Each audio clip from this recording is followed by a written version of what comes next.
Hi, I'm Femi OK. How do you go from Syrian refugees welcome to Syrian refugees go home? In the past 11 years, Turkey has housed refugees from Syria, and it appears that some people's attitudes towards refugees is beginning to change. Let me give you an example. This is Layla Mohammed's story. This video you're about to see went viral in June, and I also want to warn you, it's very, very upsetting.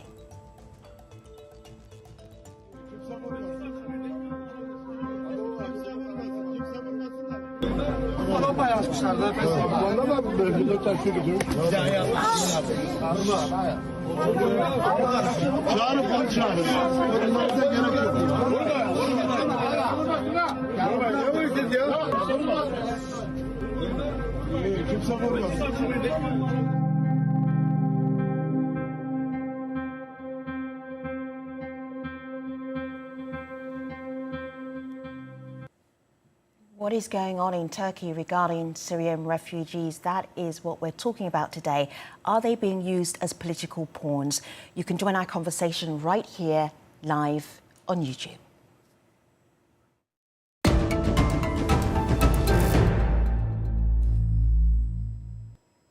Let's meet your panel. Hello, Yusuf, Omer, Sarah, welcome to the stream.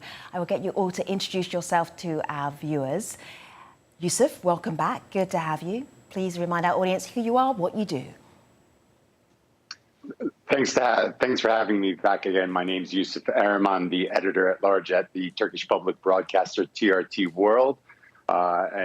This is a very pressing issue. I'm very happy that we're going to be talking about it today. Good to have you. Omer, welcome to the stream. Please tell our viewers around the world who you are, what you do.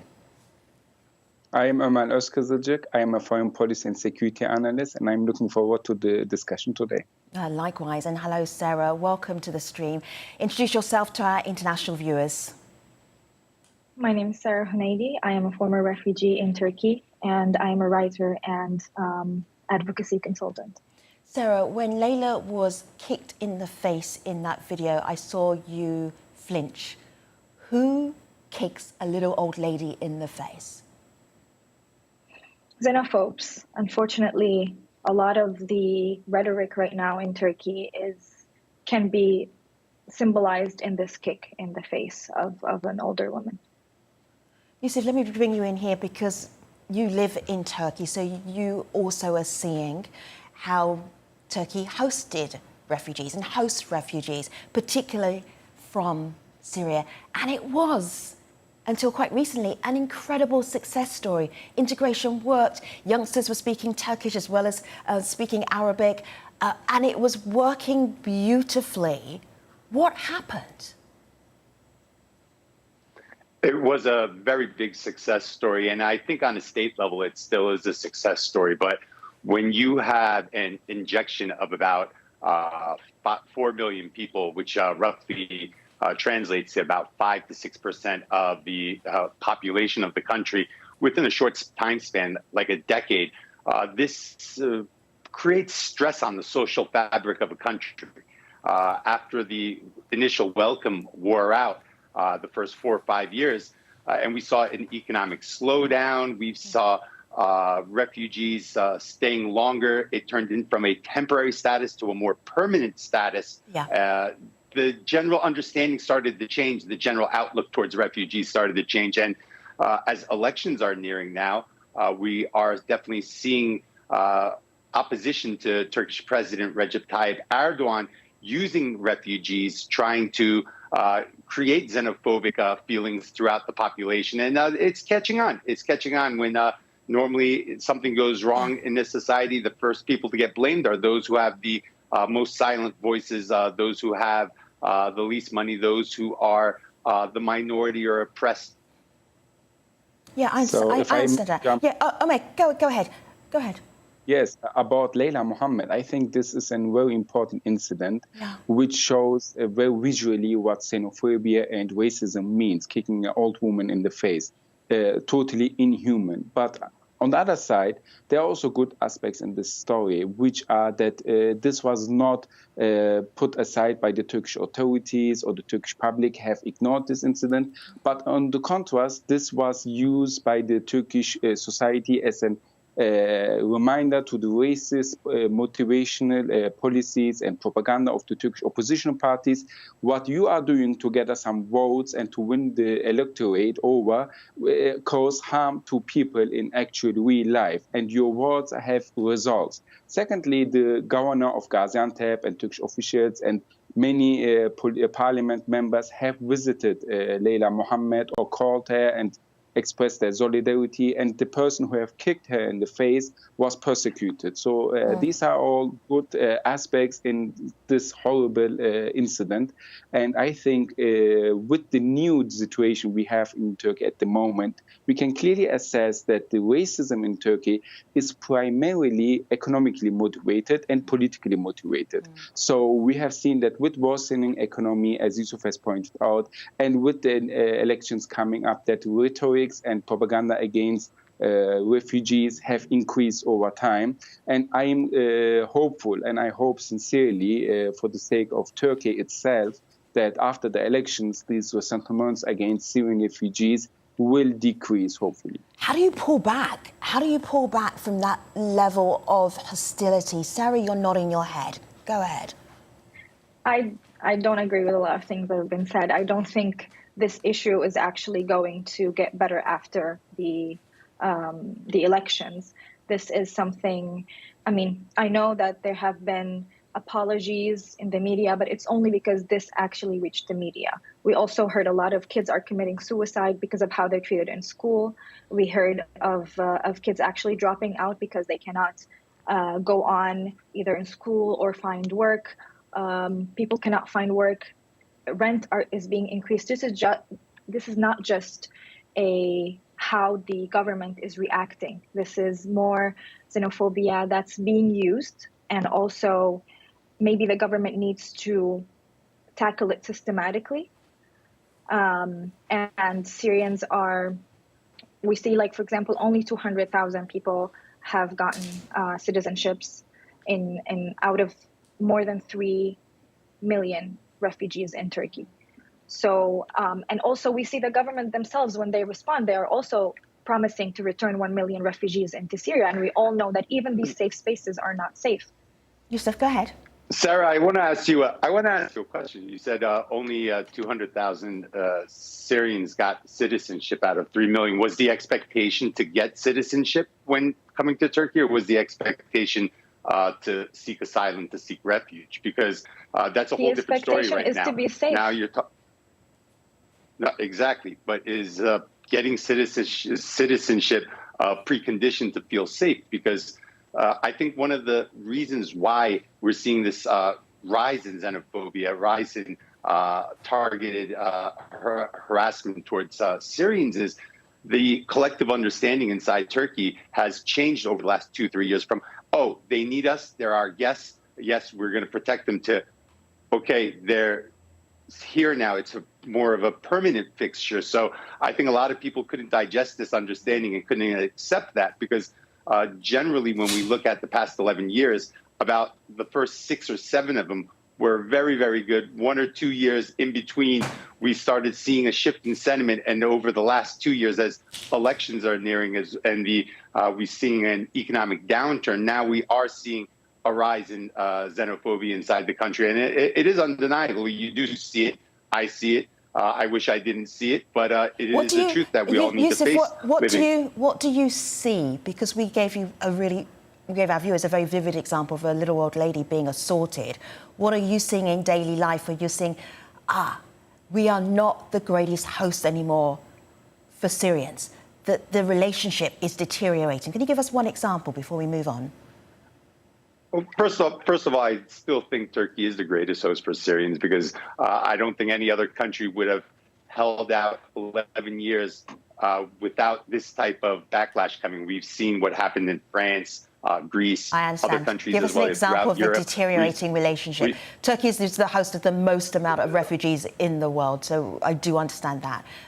Continue with what have you seen that's been deteriorating? Well, First of all, I work closely with a lot of Syrians. I work closely with a lot of Iraqis, Afghanis who have come to the country. And I hear stories from them when we sit down and talk. They'll come to me with their problems. They'll explain problems getting a house, renting a house, problems just regularly socially, problems with their landlords, problems just on the street, snide looks on the bus or when they're in mass transit or whatnot. So they definitely don't feel the welcome they did a decade ago. And as I said, there's many reasons for that. Yeah. Okay, let's look at some of those reasons.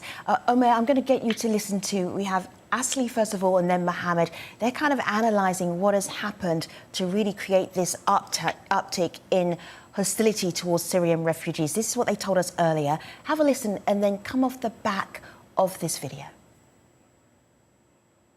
Even though they're providing cheap labor, there's a sense, a prejudice that in society that Syrians are taken care of by the state, that they are receiving healthcare and benefits that other Turks do not have, or that they are responsible for unemployment. None of these are true. They are struggling, but nonetheless, I think they've been scapegoated. And as such, you now have Turkey's political actors across the political spectrum, that is both the opposition and government, building election platforms on the pledge of sending Syrians back. In fact, blaming the refugees could even serve Erdoğan. First, it could cover up the root causes of Turkey's economic troubles. And secondly, it could also make the support for military operations in northern Syria because that is depicted as a path to send the refugees back to their homeland. Omer. So when it comes to Turkey, we have all to consider everything in proportion in relation to each other. So what the Turkish opposition is proposing is that they will win the elections and send all of the Syrians back in 2 years by making an agreement with the Assad regime. So the opposition is promising to send all the Syrian refugees back to the person and to the regime who actually forced them to flee out of the country in the first place and who has tortured, killed many Syrians and is still doing to do so. So in contrast to that, the Turkish government is promising to enable the voluntary return of Syrian refugees back to Syria in the safe zones. And even though this is something discussed in the media and also among the Syrians, we have to clearly state that under law and under the Turkish official position, the Syrians are not refugees. They are under temporary protection. So it's the obligation of the Turkish government or any other new government which will come to find ways to facilitate the return of Syrian refugees back to Syria, like Turkey did with the Iraqi refugees in the Iraqi war in the early 2000s. So therefore, we have to say this. And secondly, about the proportions, 200,000 Turkish citizens among the Syrian refugees is not a low number because over 200,000 Syrian refugees, the European Union almost collapsed over their distribution among the European Union member states. So this is something very sensitive. I have to say that the relation with Syrians have deteriorated. May I intervene, mainly please? Sarah, go ahead. Omer, just take a pause a moment so Sarah can add to the conversation. Go ahead, Sarah. Back to the, I know you both are focusing on the 200,000 number that I actually mentioned in the beginning. It's actually very good that Syrians are being integrated into society, but these are very small margins of Syrians, and usually they are Syrians who have money, who manage to actually have their money from Syria, and they're going to benefit the Turkish society. But as a Syrian myself, as someone who used to be a refugee in Turkey, and a lot of my friends right now are not even able, the Turkish government is not allowing them, as not facilitating legal measures to actually be legal in Turkey. So this is our problem as well. What we're hearing in the rhetoric when it comes to like we are protecting Syrian refugees is actually the opposite is happening in real life. Like an officer, I'm not saying that maybe the president, I'm saying an officer can ruin my life if they didn't approve my Kimlik. I have a friend who, an officer, even when she was exiting the country, an officer actually tore her passport from 2010. And now she doesn't have a passport and she's stuck in Turkey as an illegal person. All right, so these are the stuff that I'm actually talking about. So let's have a look and listen to President Erdoğan. This was back in May of this year, a plan to voluntarily return Syrian refugees. Let's have a listen to the plan. Financed by international charity organizations, we're planning to build 200,000 new homes for Syrians in 13 different locations in Syria. Our purpose is to make it possible for 1 million Syrians to return to their cities under good conditions. The war in Syria started when the regime began attacking civilians, and Western countries supported opposition groups in Syria. If they continued their support, Syria would be a safe and stable place very quickly. Yusuf, help me out understanding this plan. I'm going to show, first of all, our viewers a map of Syria and who is in control at the moment. I'm just going to close in a little bit. The areas that we're looking at are the areas in the green with dark dots. Those are the areas that are controlled by Turkey. So here and here and here. So if the president wants to return Syrian refugees, there's only a tiny amount of Syria that they can actually go back to, and the rest is not good territory or safe territory for them to be in. This doesn't seem to be a sound plan to me, but I'm a civilian. What do I know? Yusuf.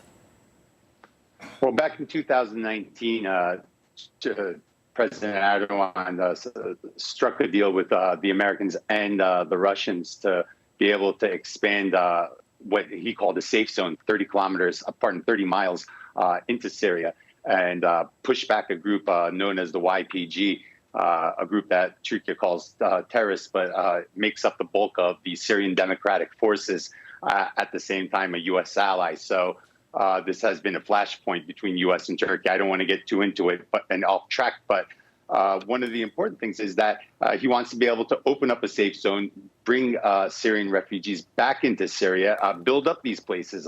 He had talked with Angela Merkel before the former German chancellor had stepped down about a huge, massive project building briquette houses in Idlib. This is a project that he wants to expand to other areas as well. But again, there needs to be security first. If you don't have security, you can't build. If you can't build, you can't attract refugees to come back. What do they have to come back to if they're not going to come back to ruins? So the whole idea is to be able to secure it. And it's kind of ironic, actually, while we're talking right now, I'm actually in Sochi, Russia, and the Turkish president is going to meet with the Russian president tomorrow, and Syria will be top of the agenda when they're talking. So most likely a new Turkish operation could happen to push into areas like Manbij and Tel Rifat to be able to create a little more room for Syrian refugees in the future. Sure, Sarah. I want to just say that when we talk about voluntary return, we're not talking about voluntary return. We are talking about bringing Syrians who are trying to make a life in Turkey or anywhere else that's somewhere safe and forcing them to go back. I know a lot of Syrians who actually were under the voluntary return did not choose that. And these safe spaces are not safe and they don't provide a future for the refugees who are coming back. And we need to remember that when we're talking about where should refugees go, I feel like it's the last thing to think about refugees that's been happening. Like, we're not thinking about the autonomy of refugees. We're not giving them a choice of where they want to live. And this should be a human rights issue. This should be that Syrians who were forced to leave their country, and let's also acknowledge that Turkey has political agenda in Syria and they have forces in Syria. So it's one of the major players alongside the West that you're talking about. Let me bring in some Russia. thoughts from our audience who are watching this conversation right now. Laken, thank you for being part of the show. It's really disturbing. Syrians are being abused in Turkey with cheap salaries and being humiliated in Turkey as well. There's a lot of reaction to Layla Mohammed. I believe at the moment she is in hospital getting treatment and she is recovering. Thank you for your concern about Layla. She was the elderly lady who was kicked in the face. Turkey has taken on a big role in the war in Syria. What can Turkey honestly do to help Syrians? Although Yusuf has explained how many years that Turkey has hosted well Syrian refugees in Turkey. And then one more thing. This is really important. I'm going to put this to you, Omer. Why can't Turkey do something more practical, make a public works project where people can actually boost their lives? So this economic problem that is not just impacting Turkey, but many countries around the world, maybe the focus should be on the economic issue rather than on the Syrians. Omar, let me just show you something. I know you know this already, but I want to show this to you because I think it's really important to have a look at this. The number of refugees in Turkey, about 3.6 million, the number of refugees being hosted in other places around the world. So you can see how generous Turkey is with hosting refugees. 3.6 million refugees or Syrians in Turkey, 84 million Turkish people. So that hostility against a tiny minority seems misplaced. How about a different economic approach? Wouldn't that be more productive than blaming refugees? So we have to say clearly that it's not the Turkish government's policy to blame the refugees, but the Turkish opposition and especially the leftist political parties, which is very interesting. In all across the world, leftist political parties defend refugees and right-wing are against them. In Turkey, it's the opposite. Right-wing are defending the refugees. And the leftist political parties in Turkey and some splinter small political parties, they have mainly two cards and two arguments against the Turkish government. The first is economy and the second is migration, and they're intertwined with each other.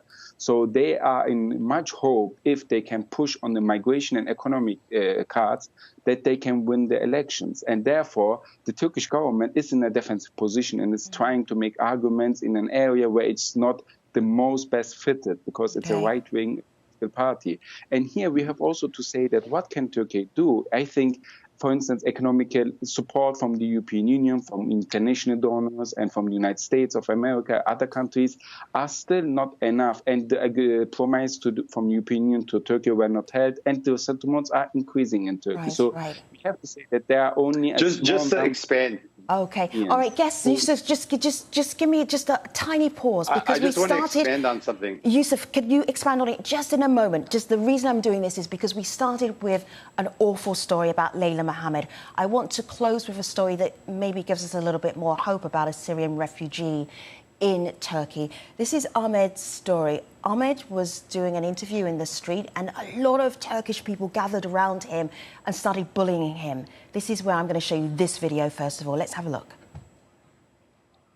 Suriyeliler demeyeceksiniz. Ben isim vermiyorum. Suriyelileri atıyorlar ya. Her şey Suriyeli. Her şey Suriyeli.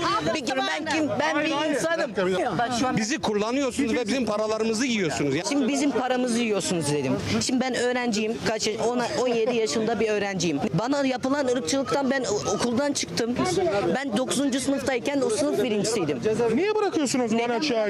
Irkçılıktan dolayı.